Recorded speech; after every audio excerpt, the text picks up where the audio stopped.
Muy bien. Ahora veremos Juan Hus. Por tanto, ni el Papa es la cabeza, ni los cardenales son todo el cuerpo de la Iglesia Santa, Católica y Universal, porque únicamente Cristo es la cabeza y sus predestinados son el cuerpo, y cada uno es miembro de ese cuerpo. Esto lo dijo Juan Hus.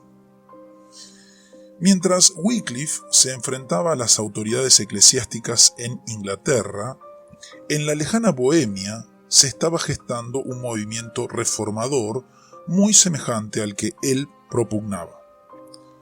Bohemia, en lo que después fue Checoslovaquia, estaba estrechamente unida al Imperio alemán.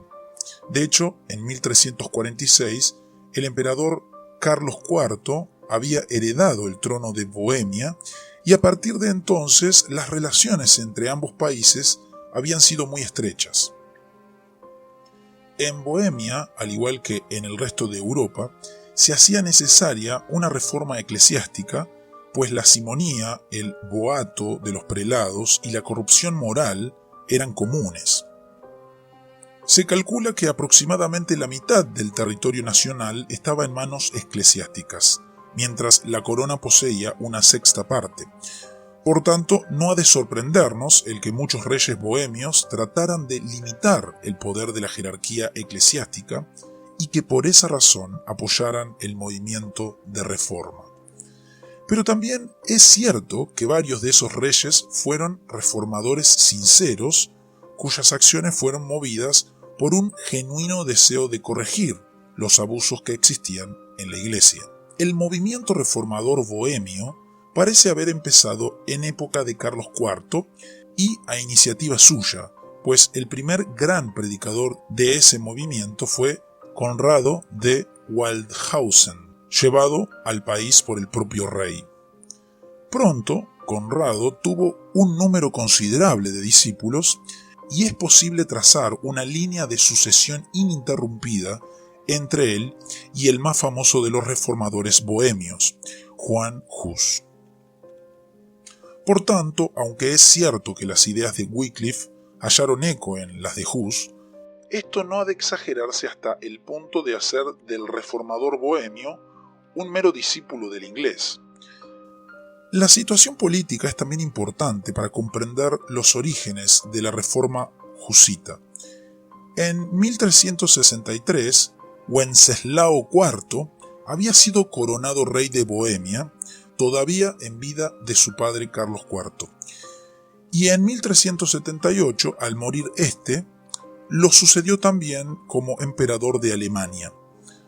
Al principio, su gobierno en ambos países fue efectivo, pero paulatinamente fue abandonando los intereses del imperio, que finalmente se rebeló en 1400 y lo depuso. 11 años más tarde, Segismundo, hermano de Wenceslao, fue hecho emperador por los rebeldes alemanes. Puesto que Wenceslao todavía se consideraba a sí mismo único emperador legítimo, las relaciones entre ambos hermanos no eran buenas. Pero lo cierto es que, aún en Bohemia, Wenceslao se había retirado de los asuntos políticos, dejando el gobierno en manos de sus favoritos y dedicándose en demasía al vino. Luego, a principios del siglo XV, el país parecía estar al borde de la anarquía. Otro factor político de importancia era la tensión entre los bohemios o checos y los alemanes. Estos últimos, aunque eran una minoría relativamente pequeña, gozaban de gran poder. En la Universidad de Praga, por ejemplo, sin ser la mayoría, contaban con 3 votos y los checos con 1. Por tanto, el sentimiento nacionalista bohemio se exacerbaba cada vez más y fue uno de los factores importantes en el curso posterior de la reforma husita. Fue dentro de este contexto de corrupción eclesiástica, de gobierno y nacionalismo que apareció la figura notable de Juan Hus. Nació alrededor de 1370 de una familia campesina que vivía en la pequeña aldea de Husinek. Juan Hus ingresó a la Universidad de Praga cuando tenía unos 17 años. A partir de entonces, toda su vida transcurrió en la capital de su país, excepto sus 2 años de exilio y su encarcelamiento en Constanza. En 1402 fue hecho rector y predicador de la capilla de Belén. Allí se dedicó a predicar la reforma que tantos otros checos habían propugnado desde tiempos de Carlos IV. Su elocuencia y ardor eran tales que pronto aquella capilla se volvió el centro del movimiento reformador. Wenceslao y su esposa Sofía lo tomaron por confesor y le prestaron su apoyo. Algunos de los miembros más destacados de la jerarquía comenzaron a mirarlo con recelo, pero buena parte del pueblo y de la nobleza parecía seguirlo, y el apoyo de los reyes era todavía suficientemente importante para que los prelados no se atrevieran a tomar medidas contra el fogoso predicador. El mismo año que pasó a ocupar el púlpito de Belén, Hus fue hecho rector de la universidad. Por tanto, se encontraba en óptima posición para impulsar la reforma.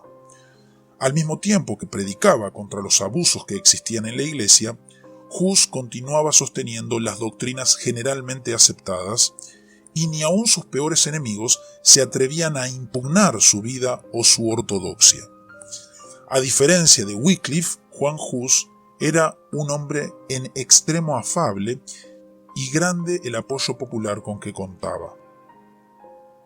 El conflicto surgió en los círculos universitarios. Poco antes había comenzado a llegar a Praga las obras de Wycliffe. Un discípulo de Juan Hus, Jerónimo de Praga, pasó algún tiempo en Inglaterra y trajo consigo algunas de las obras más radicales del reformador inglés. Hus parece haber leído esas obras con interés y entusiasmo, pues se trataba de alguien cuyas preocupaciones eran muy semejantes a las de él. Pero lo cierto es que Hus nunca se hizo wyclifita. Los intereses del inglés no eran los del bohemio, quien no se preocupaba tanto por las cuestiones doctrinales como por la reforma práctica de la Iglesia.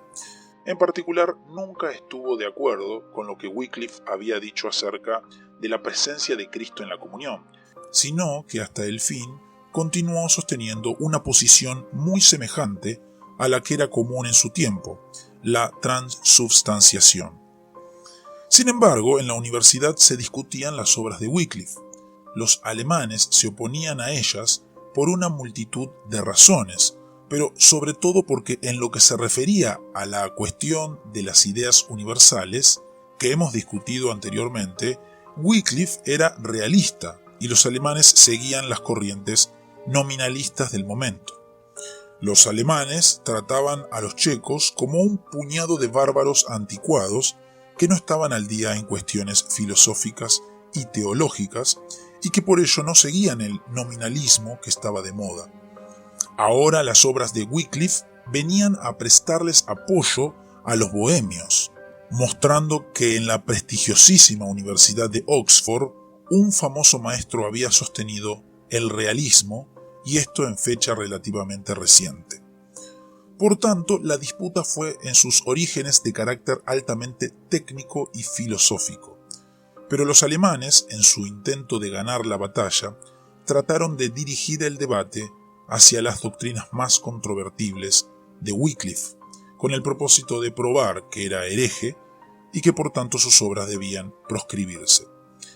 Juan Hus y sus compañeros bohemios se dejaron llevar por esa política y pronto se vieron en la difícil situación de tener que defender las obras de un autor con cuyas ideas no estaban completamente de acuerdo.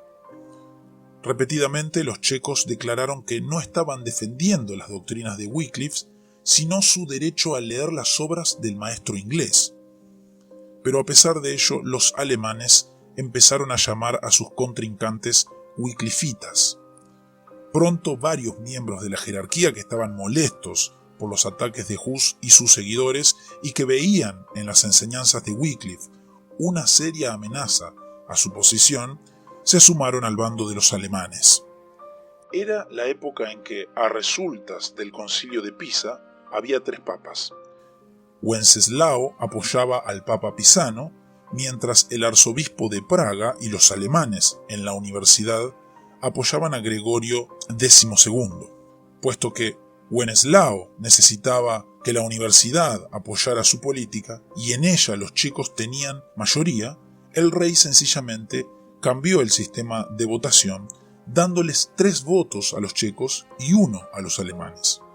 Estos últimos abandonaron la ciudad y se fueron a Leipzig, donde fundaron una universidad rival, declarando que la de Praga se había dado a la herejía.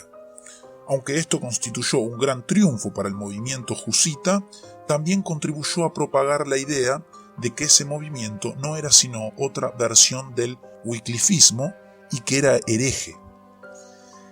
El arzobispo se sometió a la postre a la voluntad del rey y reconoció al Papa Pisano, pero se vengó de Hus y los suyos solicitando de ese Papa, Alejandro V, que prohibiera la posesión de las obras de Wycliffe. El Papa accedió y además prohibió que se predicara fuera de las catedrales, los monasterios o las iglesias parroquiales, puesto que el púlpito de Hus en la capilla de Belén no cumplía esas condiciones. El golpe iba claramente dirigido contra él. La Universidad de Praga protestó, pero Juan Hus tenía ahora que hacer la difícil decisión entre desobedecer al Papa y dejar de predicar. A la postre, su conciencia se impuso. Subió al púlpito y continuó predicando la tan anhelada reforma. Ese fue su primer acto de desobediencia y de él surgieron muchos otros, pues cuando se le convocó a Roma en 1410 para dar cuenta de sus acciones, se negó a ir. En consecuencia, en 1411, el cardenal Colonna lo excomulgó en nombre del Papa por haber desobedecido la convocatoria papal. Pero a pesar de ello, Hus continuaba predicando en Belén y participando de la vida eclesiástica, pues contaba con el apoyo de los reyes y de buena parte del país. Así llegó Hus a uno de los puntos más revolucionarios de su doctrina. Un papa indigno que se oponga al bienestar de la Iglesia no ha de ser obedecido. Hus no pretendía que no fuera papa legítimo, puesto que estaba de acuerdo en aceptar el papado pisano, pero aún así, tal papa no merece obediencia. Hasta aquí Hus no estaba diciendo más que lo que afirmaban al mismo tiempo los jefes del movimiento conciliar. La diferencia estaba en que mientras ellos se preocupaban principalmente por la cuestión jurídica de cómo decidir entre varios papas rivales y le buscaban solución a esa cuestión en las leyes y tradiciones de la Iglesia, Hus acababa por seguir a Wycliffe en este punto, declarando que la última autoridad es la Biblia y que un papa que no se ajuste a ella no ha de ser obedecido. Pero aún así, esto era, con ligeras diferencias, lo mismo que había dicho Guillermo de Ockham al declarar que ni el Papa ni el Concilio, sino solo las Escrituras, son infalibles. Otro incidente vino a enconar la cuestión aún más. Juan XXIII, el Papa Pisano, estaba en guerra con Ladislao de Nápoles. En esa contienda, su única esperanza de victoria estaba en lograr el apoyo, tanto militar como económico, del resto de la cristiandad latina. Por tanto, declaró que la guerra contra Ladislao era una cruzada y promulgó la venta de indulgencias para costearla. A Bohemia llegaron los vendedores, utilizando toda clase de métodos para anunciar su mercancía. Hus, quien 20 años antes había comprado una indulgencia, pero que ahora había cambiado de parecer, protestó contra este nuevo abuso. En primer lugar, una guerra entre cristianos difícilmente podría recibir el título de cruzada. Y en segundo, solo Dios puede dar indulgencia y no ha de pretender venderse lo que viene únicamente de Dios. Pero el rey tenía intereses en mantener buenas relaciones con Juan XXIII. Entre las otras razones para ello, la cuestión de si él o su hermano Segismundo era el legítimo emperador estaba aún por dilucidarse, y era posible que si la autoridad de Juan XXIII llegaba a imponerse, fuera él quien tuviera que decidir el pleito. Por ello el rey prohibió que se continuara criticando la venta de indulgencias. Su prohibición resultó tardía. Ya era de todos conocida la opinión de Juan Hus y de sus compañeros, hasta tal punto que se habían producido motines públicos protestando contra este nuevo modo de explotar al pueblo checo. Mientras tanto, Juan XXIII y Ladislao hicieron las paces, y la pretendida cruzada fue suspendida, pero Hus quedó todavía entre Roma como el jefe de una gran herejía, y hasta se llegó a decir que todos los bohemios eran herejes. En 1412, Hus fue excomulgado de nuevo por no haber comparecido ante la corte papal y se le fijó un breve plazo para acudir. Si no lo hacía, Praga o cualquier otro lugar que le prestara refugio quedaría bajo entredicho. Luego, la supuesta herejía de Hus redundaría en perjuicio de la ciudad. Por esa razón, el reformador checo decidió abandonar la ciudad donde había transcurrido la mayor parte de su vida y se refugió en el sur de Bohemia, donde se dedicó a continuar su labor reformadora mediante sus escritos. Allí le llegó la noticia de que por fin se reuniría un gran concilio en Constanza y que se le invitaba para acudir a él en su propia defensa.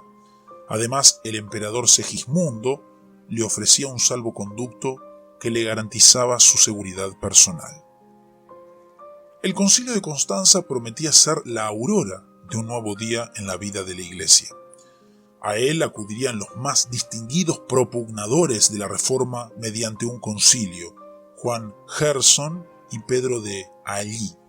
En él se decidiría de una vez por todas la cuestión de quién era el legítimo papa y se tomarían medidas contra la simonía, el pluralismo y tantos otros males. Y a él estaba invitado Juan Hus para presentar su caso. Aquella asamblea podría volverse el gran púlpito que él utilizaría en pro de la reforma. Por tanto, Hus no podría dejar de asistir.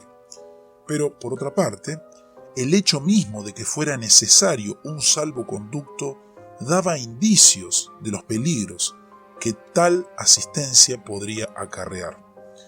Hus sabía que los alemanes que se habían ido a Leipzig habían continuado esparciendo el rumor de que él era hereje, y sabía también que no podía contar con simpatía alguna por parte de Juan XXIII y su curia.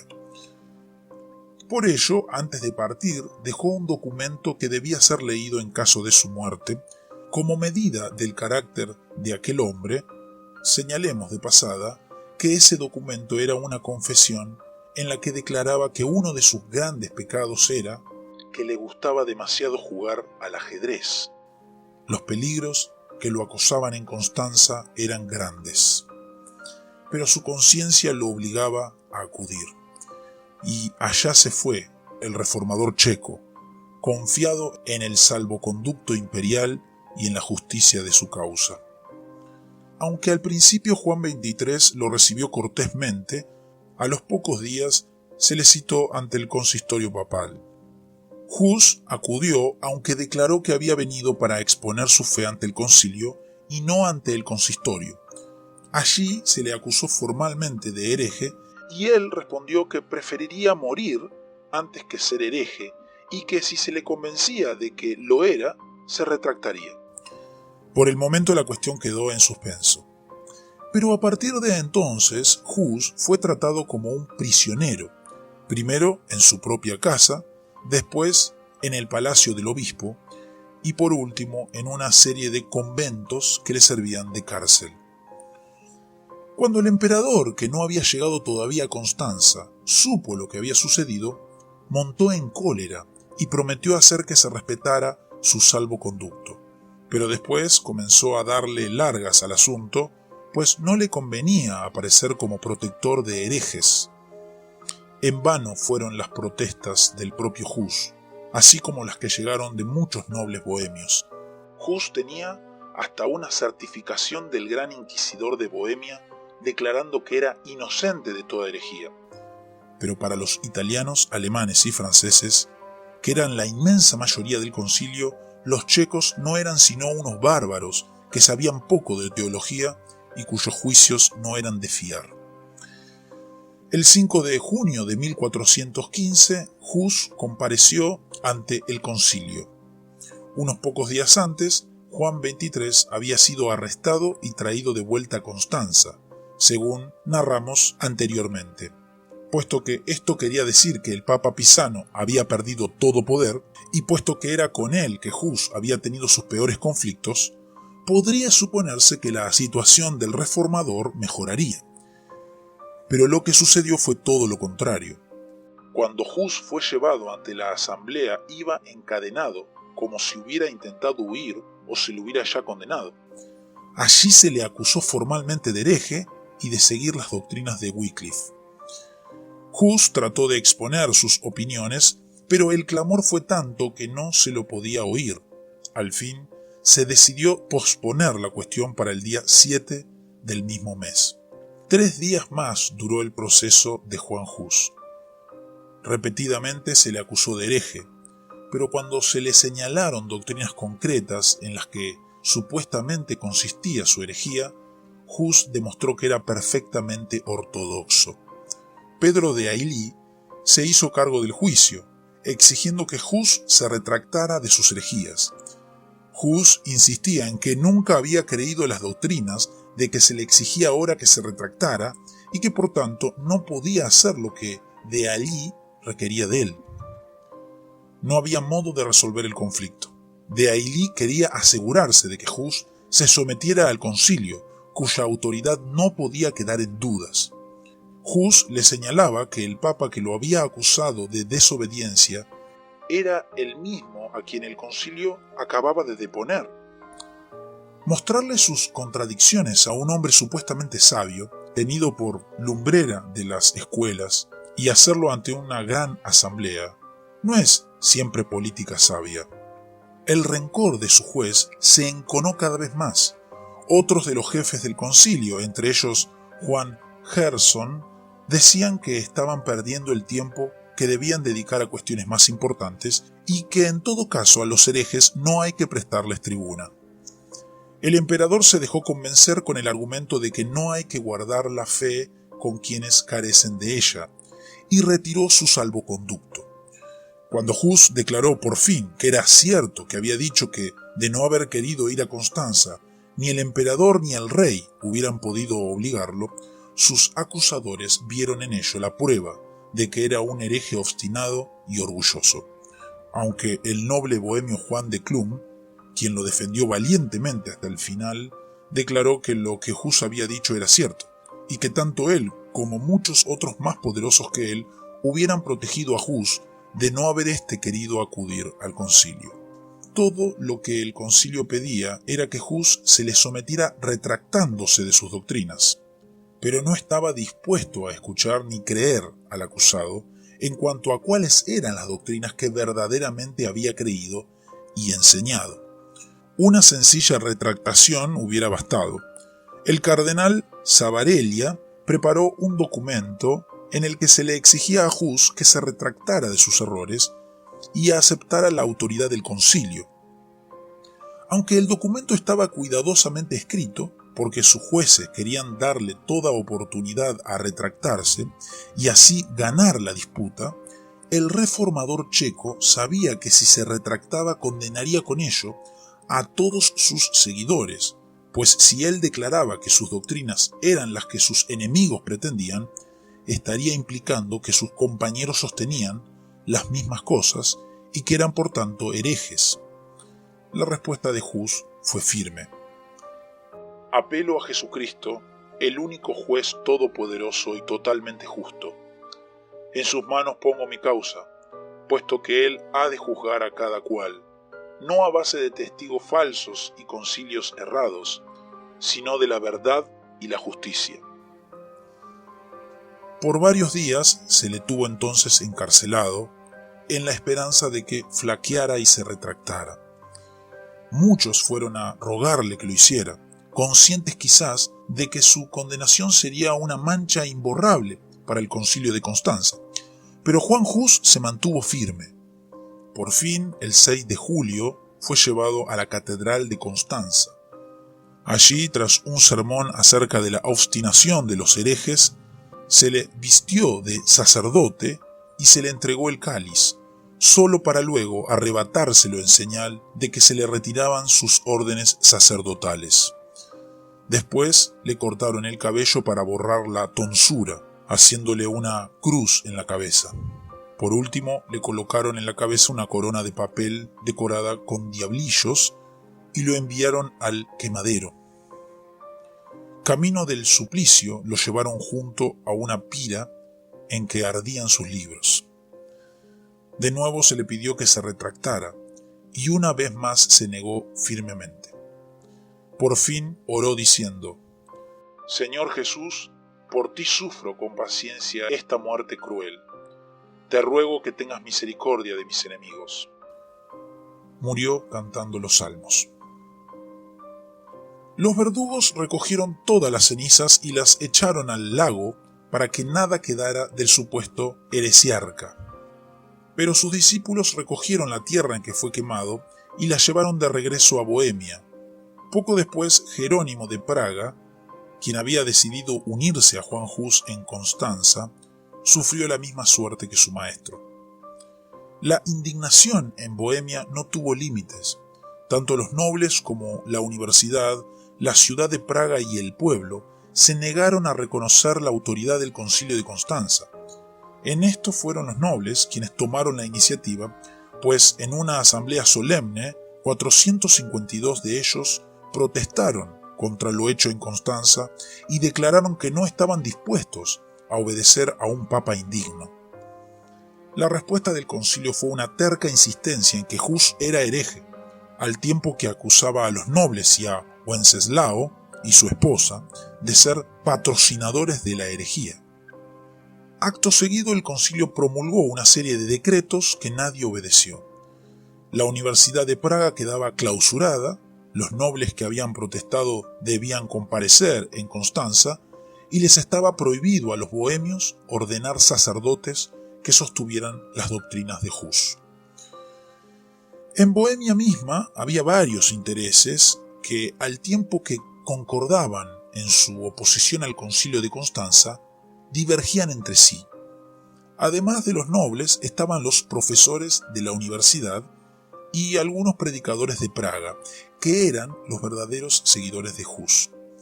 Y lejos de la capital existían movimientos populares de origen oscuro que se oponían a la iglesia establecida. De ellos, el principal era el del Monte Tabor. Los taboritas eran revolucionarios apocalípticos que creían que el fin estaba cercano y que se mostraban dispuestos a contribuir a él mediante el uso de la espada. Sus doctrinas eran mucho más radicales que las de los verdaderos husitas. Otra comunidad o fraternidad semejante a la de los taboritas, pero menos apocalíptica, era la del monte Oreb. Los taboritas insistían en que todo lo que no estuviera en la Biblia debía ser rechazado.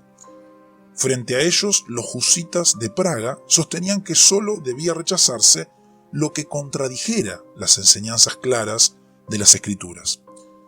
Por tanto, los husitas retenían buena parte de las ceremonias tradicionales, las vestimentas eclesiásticas y los ornamentos en las iglesias. Los taboritas rechazaban todo esto. En realidad, como tan frecuentemente sucede en esta clase de confrontación, se trataba de un conflicto social. Los taboritas eran en su mayoría personas de clase baja, desposeídas de todo bienestar físico, para quienes los ornamentos y las ceremonias eclesiásticas eran un lujo abominable.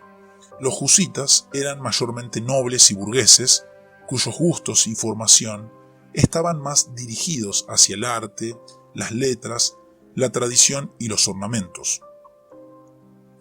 Estos diversos grupos pugnaron entre sí siempre que les fue posible, pero ante la amenaza externa, les fue necesario olvidar sus diferencias y unirse frente al enemigo común. Esto los llevó a ponerse de acuerdo en 4 artículos que a partir de entonces serían el fundamento del movimiento rebelde bohemio.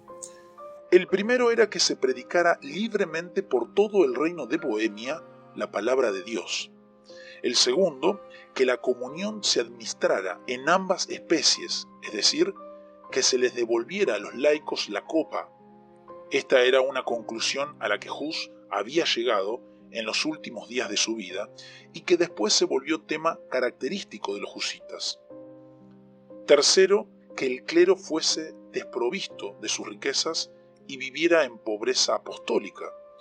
Y cuarto, que los pecados públicos y mayores fuesen castigados, y en particular el pecado de simonía. Estos 4 artículos le fueron presentados a Segismundo en un momento difícil para Bohemia. Wenceslao acababa de morir, y el heredero de la corona era nada menos que su hermano Segismundo, el emperador que en Constanza había traicionado a Hus. El país se hallaba dividido y no estaba listo para oponerse a la sucesión legítima al trono, pero tampoco estaba dispuesto a capitular y entregarse en manos de Segismundo sin exigir condiciones. Esas condiciones, además de los 4 artículos, eran que no se les daría cargos públicos a los alemanes y que habría libertad de cultos. Pero Segismundo no podía aceptar esos artículos sin rechazar el concilio que él mismo había auspiciado y sin dar a entender que la condenación de Hus había sido injusta. Por tanto, en lugar de acceder a las condiciones de los bohemios, se decidió a tomar el trono a la fuerza. Para ello, logró que el Papa proclamara una gran cruzada contra los herejes husitas. Las tropas de Segismundo llegaron hasta Praga, pero allí fueron derrotadas por un contingente, en su mayoría taborita, al mando de Juan Ziska.